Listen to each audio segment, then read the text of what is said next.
அனைவருக்கும் வணக்கம். இன்னைக்கான ஜோதிட பதிவில் நம்ம பார்க்க போகிற ரொம்ப முக்கியமான ஒரு பயனுள்ள ஜோதிட கணிப்பு என்ன அப்படின்னு பார்த்தீங்கன்னா, ஆகஸ்ட் மாதம் 10ஆம் தேதிக்கு பிறகு நவகிரகங்களில் ஏற்படக்கூடிய அதிரடியான மாற்றத்தின் காரணமாக அடுத்து வரக்கூடிய 20 நாட்கள் அப்படிங்கிறது மகர ராசியில் பிறந்தவங்களுக்கு எப்படிப்பட்ட பலன்களை கொடுக்கப்பெற போகிறது, அவர் இந்த காலம் சாதகமாக இருக்குமா அல்லது சாதகமற்ற விளைவுகளை ஏற்படுத்த போகிறதா அப்படிங்கிறத பற்றி தாங்க இன்னைக்கு வீடியோவில் நாம் தெரிஞ்சுக்க போகிறோம். ஸோ இந்த பதிவு உங்களுக்கு பல வகையில் நன்மையை ஏற்படுத்தும். ஸோ வீடியோவை ஸ்கிப் பண்ணாமல் கடைசி வரைக்கும் பாருங்கள். வீடியோக்குள்ளே போகிறதுக்கு முன்னாடி இது வரைக்கும் நீங்கள் நம்ம சேனலை சப்ஸ்கிரைப் பண்ணலை அப்படின்னா உடனே சப்ஸ்கிரைப் பண்ணிக்கோங்க. அப்படியே பக்கத்தில் இருக்கக்கூடிய நோட்டிஃபிகேஷனுக்கான பெல் பட்டனையும் ப்ரெஸ் பண்ணிக்கோங்க. சரி நேர்களே, வாங்க வீடியோக்குள்ளே போகலாம். நவக்கிரகங்களினுடைய அமைப்பு அப்படிங்கிறது ஒவ்வொரு மாத காலகட்டத்திலையும் மாறிக்கிட்டே இருக்குங்க. கிரகங்களினுடைய ஒரு சிறு அசைவு கூட பார்த்திங்க அப்படின்னா மிகப்பெரிய அளவில் தாக்கத்தை ஏற்படுத்துது. அந்த வகையில் தற்போது நிகழவிருக்கக்கூடிய நவக்கிரகங்களினுடைய அதிரடியான மாற்றம் அப்படிங்கிறது அனைத்து ராசிக்காரர்கள் மத்தியிலையுமே மிகப்பெரிய அளவில் தாக்கத்தை ஏற்படுத்தினாலும் மகர ராசியில் பிறந்தவங்களுக்கு இந்த தாக்கம் அப்படிங்கிறது பெரிய அளவில் அனுகூலங்களை பாதியும் சாதகமற்ற நிலைகளை பாதியும் தரக்கூடிய வகையில் இருக்கும் அப்படின்னு சொல்லலாம். அது மட்டும் இல்லாமல் அவங்களுடைய தொழில், வியாபாரம், உத்தியோகம், பொருளாதார நிலைமை, ஆரோக்கியம், குடும்ப வாழ்க்கை, திருமண வாழ்க்கை அப்படின்னு அனைத்து தரப்பட்ட விஷயங்கள்லையும் என்னென்ன பலன்கள், எப்படிப்பட்ட பலன்கள் கிடைக்கப்பெற போகிறது, எந்த விஷயத்தில் எச்சரிக்கையாக இருக்கணும் அப்படிங்கிறத தொடர்ந்து தெரிஞ்சுக்க வீடியோ ஸ்கிப் பண்ணாமல் கடைசி வரைக்கும் பாருங்கள். வீடியோக்குள்ளே போகிறதுக்கு முன்னாடி இது வரைக்கும் நீங்கள் நம்ம சேனலை சப்ஸ்கிரைப் பண்ணலை அப்படின்னா உடனே சப்ஸ்கிரைப் பண்ணிக்கோங்க. அப்படியே பக்கத்தில் இருக்கக்கூடிய நோட்டிஃபிகேஷனுக்கான பெல் பட்டனையும் ப்ரெஸ் பண்ணிக்கோங்க. சரி நேர்களே, வாங்க வீடியோக்குள்ளே போகலாம். மகர ராசிக்காரர்கள் அப்படின்னு எடுத்துக்கிட்டோன்னா அவங்களுக்கு இந்த காலம் அப்படிங்கிறது ஒரு பொற்காலம் அப்படின்னு சொல்லலாம். ஏன் அப்படின்னு பார்த்தீங்கன்னா பெரும்பாலான கிரகங்கள் அவங்களுக்கு சாதகமாகவே இருக்குது. அதிலும் பொருளாதார ரீதியாக பார்த்தோம் அப்படின்னா ஏற்றத்தாழ்வுகள் இருந்தாலும் கூட அவங்களுக்கு தேவைக்கு ஏற்ப பணவரவு இருக்கும், செலவினங்களுக்கு ஏற்ற வரவு கண்டிப்பாக இருக்கும். அது மட்டும் இல்லாமல் திருப்திகரமான பண வருவாய் இருக்கும் அப்படின்னு சொல்லலாம். இது மாதிரி அவங்களுடைய அத்தியாவசிய தேவைக்கு பண வருவாய் இருக்கிறதுனாலேயே இந்த காலம் பிரச்சனை இல்லாத, அதாவது பொருளாதார ரீதியாக பெரிய அளவில் பாதிப்பு இல்லாத ஒரு காலமாக நகர்ந்து செல்ல வாய்ப்புகள் கூடுதலாகவே இருக்கப்பெறுகிறது. அதே நேரத்தில் இந்த நேரம் வெளிவட்டார பழக்க வழக்கங்களில் கொஞ்சம் உஷாராக இருக்கணும். யார்கிட்ட என்ன பேசுகிறீங்க, பகிர்ந்து கொள்ளக்கூடிய விஷயங்கள், உபயோகிக்கக்கூடிய வார்த்தைகள் தவறாக அர்த்தம் கொள்ளப்படும். அதனால் கொஞ்சம் அந்த மாதிரியான பகிர்ந்து கொள்ளக்கூடிய விஷயங்களாகட்டும் இல்லை பேசக்கூடிய வார்த்தைகளாகட்டும் கொஞ்சம் உஷாராக பேசுகிறது அப்படின்னு சொல்லலாம். வார்த்தையை விட்டுறாதீங்க அப்படின்னு பல பேர் சொல்லி நாம் கேள்விப்பட்டிருக்கோம் இல்லையா? அதே தாங்க, வார்த்தைகளை கொஞ்சம் உஷாராக பார்த்து விடுங்க. ஏன்னா அது தவறாக புரிதல் எடுத்துக்கொள்ளப்படுகிறது அப்படின்னும் போது அந்த இடத்துல இருந்து உங்களுக்கு பிரச்சனைகள் ஆரம்பமாகலாம். அதனால கொஞ்சம் உஷாராக இருக்கிறது எதற்கும் நல்லது அப்படின்னு சொல்லலாம். அதே மாதிரி ராகு கேதுவினுடைய தாக்கம் அப்படிங்கிறது இந்த காலகட்டத்தில் உங்களுக்கு கொஞ்சம் அதிகபட்சமாகவே இருக்கப்பெறுகிறது. அப்படிங்கிறதுனால எல்லா விஷயத்துலையுமே ஒரு மனப்பதட்டம், ஒரு மனக்குழப்பம் அப்படின்னு சொல்லலாம். ஓவராக நீங்கள் சிந்தனை பண்ணிக்கிட்டே இருப்பீங்க. ஓவர் திங்கிங் அப்படின்றது உங்களுக்கு இந்த நேரத்தில் இருந்துக்கிட்டே இருக்கும் அப்படின்னும் சொல்லலாம். அதனால் ஓரளவுக்கு நீங்கள் ரொம்ப யோசிக்காமல் இருக்கிறது, எல்லா விஷயத்தையும் ரொம்ப ஆழமாக யோசிக்கணும் அப்படின்ற அவசியம் கிடையாது. ஒரு விஷயம் நடக்குது அப்படின்னும் போது அதில் உங்களுக்கு ஏதேனும் ஒரு சந்தேகம் இருக்குது, இது ஏன் நடக்குது, இது நல்லதுக்கா கெட்டதுக்கா அப்படின்ற ஒரு சந்தேகம் வருது அப்படின்னா அதில் கொஞ்சம் உஷாராக இருந்துக்கோங்க. அவ்வளோதான் சொல்ல முடியுமே தவிர அது ஏன் எதுக்கு அப்படின்னு ரொம்ப ஆழமாக யோசிக்கிறது தேவையில்லாத ஒன்று. ஏன்னா நடக்கிறது நடந்து தான் ஆகும், அதை மாற்ற முடியாது அப்படின்னு சொல்லலாம். அதனால் ஓவர் திங்கிங் வேண்டாம். எது நடந்தாலும் அதற்கு ஏற்ற ஒரு சந்தேகம், உள்ளுணர்வு எப்பொழுதும் சொல்லும் ஒரு சந்தேகம் இருக்கிறது அப்படின்னும் போது அந்த விஷயத்தில் கொஞ்சம் அதீத எச்சரிக்கையாக இருந்து கொள்ள பாருங்கள்.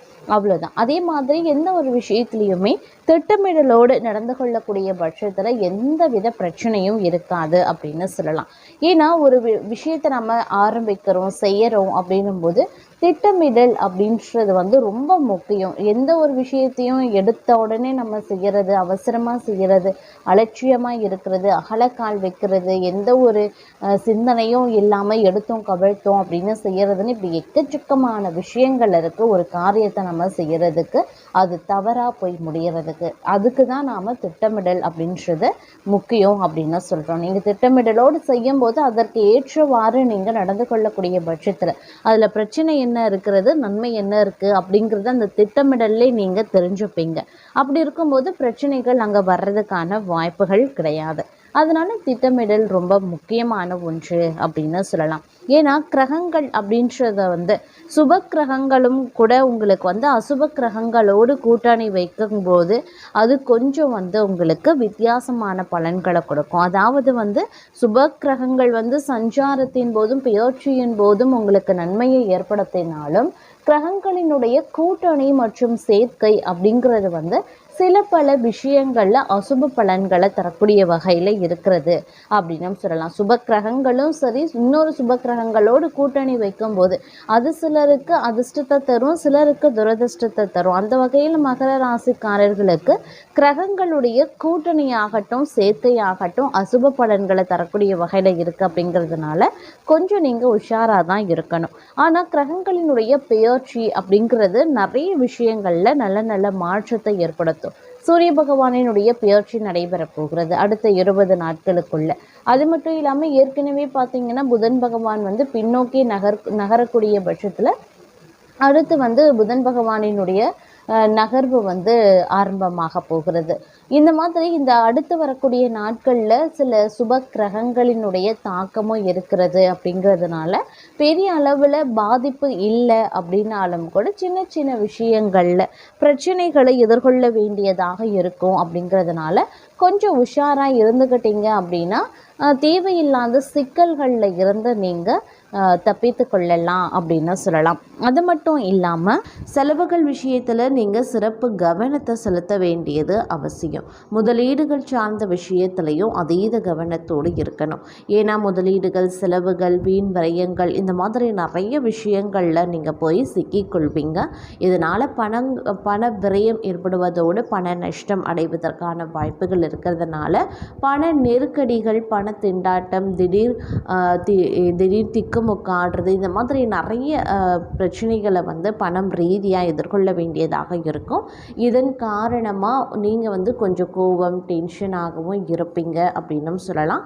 அதனால் முடிஞ்ச வரைக்கும் இந்த காலகட்டத்தில் பண விஷயத்தில் அதீதமான கவனத்தை செலுத்துவது சால சிறந்த ஒன்று அப்படின்னு சொல்லலாம். அதே மாதிரி ஆரோக்கியம் ரீதியாகவும் பார்த்தோம் அப்படின்னா இந்த காலம் வந்து உங்களுக்கு அவ்வளவா ஏற்றது கிடையாது. ஆரோக்கியத்துலேயும் நீங்கள் அதீத கவனத்தோடு இருங்க. எல்லாத்தையும் வந்து பர்ஃபெக்டாக வச்சுக்க வேண்டியது ரொம்ப அவசியமான ஒன்று. நீங்கள் வயதானவர்களாக இருக்கக்கூடிய பட்சத்தில் 40 வயதுக்கு மேலே இருக்கீங்க அப்படின்னா கண்டிப்பாக வந்து சுகர், பிபி இந்த மாதிரியான விஷயங்களில் கொஞ்சம் சிறப்பு கவனத்தை செலுத்துங்க. உடல் பரிசோதனை முழுவதும் செய்து கொள்வது ரொம்ப ரொம்ப நல்லது அப்படின்னும் சொல்லலாம். அதனால் ஆரோக்கியத்தில் மட்டும் அலட்சியம் காட்ட வேண்டாம் அப்படின்னு தான் சொல்லணும். ஏன்னா கிரகங்கள் வந்து ஆரோக்கியத்துலேயும் சரி, பணம் ரீதியாகவும் சரி உங்களுக்கு சாதகமற்ற நிலையில் இருக்கிறதுனால கொஞ்சம் நீங்கள் உஷாராக இருக்க வேண்டிய நிர்பந்தம் உருவாகுகிறது. அதனால் கண்டிப்பாக நீங்கள் கொஞ்சம் உஷாராக தான் இருக்கணும். ரொம்ப ரொம்ப கவனமாக இருக்கணும் அப்படின்னு தான் சொல்லணும். அதே மாதிரி வேலை பளு, வேலை அலைச்சல் இந்த மாதிரி நிறைய விஷயங்களை எதிர்கொள்ள வேண்டியதாக இருக்குங்க. அதனால் திட்டமிட்டு பணிகளை மேற்கொள்வது ரொம்ப ரொம்ப நல்லது அப்படின்னு சொல்லலாம். மேலும் இந்த காலகட்டத்தில் குடும்பம் ரீதியாக பார்த்தோன்னா குடும்பத்தில் வந்து பெரிய அளவில் பிரச்சனை கிடையாது. குடும்பத்தில் கணவன் மனைவிக்குள்ள ஒற்றுமை இருக்கும், நல்ல அந்யோன்யம் இருக்கும், 2 பேருக்கும் மத்தியில் பரஸ்பர அன்பு இருக்கும். 2 பேரும் சேர்ந்து, அதாவது கணவன் மனைவி சேர்ந்து இருக்கக்கூடிய முடிவுகள் வந்து நல்லவையாகவே இருக்கும் அப்படின்னு சொல்லலாம். அதே மாதிரி வந்து பிள்ளைகள் விஷயத்தில் கண்ணும் கருத்துமாக இருப்பீங்க. பெண் பார்க்கக்கூடிய படலம், மாப்பிள்ளை பார்க்கக்கூடிய படலம் ஆரம்பித்தாலும் அது சுமூகமான முடிவை எட்டாது. அதனால் சிறிது காலத்திற்கு தள்ளி போடுவது அப்படிங்கிறது நல்லது. சுபகாரிய தடை நீங்கள் பெற்றாலும் சுமூகமான பேச்சு வந்து இந்த நேரத்தில் ஆரம்பிக்க வேண்டாம் அப்படின்னு தான் சொல்லுவேன். ஏன்னா இந்த கிரகங்களினுடைய அமைப்பு இன்னும் திருமண யோகத்தை வந்து கொடுக்கல. ஏன்னா இந்த காலத்தில் வந்து நீங்கள் பேச்சுக்களை ஆரம்பிக்கலாம், ஆனால் அந்த வரன் வந்து முடிகிற மாதிரி இருந்தாலும் கூட வரன் இறுதி நேரத்தில் வந்து தள்ளி போயிடும், வேண்டாம் அப்படின்ற மாதிரியான ஒரு முடிவு வந்துடும். அதனால் இந்த சமயத்தில் வந்து திருமணம் தொடர்பான பேச்சுக்களை வந்து தவிர்த்து கொள்ளுங்கள். சிறிது காலத்திற்கு பிறகு அந்த பேச்சு எடுத்தீங்கன்னா கண்டிப்பாக அது சுபமாக உங்களுக்கு முடிய அதிகபட்சமான வாய்ப்புகள் இருக்கிறது. அதே மாதிரி வெளியூர் வெளிநாட்டு பயணங்கள் சாத்தியமாகலாம். வெளியூரில் இருந்து வரக்கூடிய தகவல்கள் நல்லவையாகவே இருக்கும். எதிரிகளினுடைய தொல்லை உங்களுக்கு சரிய ஆரம்பிக்கும். எதிர்ப்புகள், மறைமுகமான எதிரிகளினுடைய தொல்லைகள், எதிர்ப்புகள் இது எல்லாமே வந்து படிப்படியாக விலக ஆரம்பிச்சிடும்.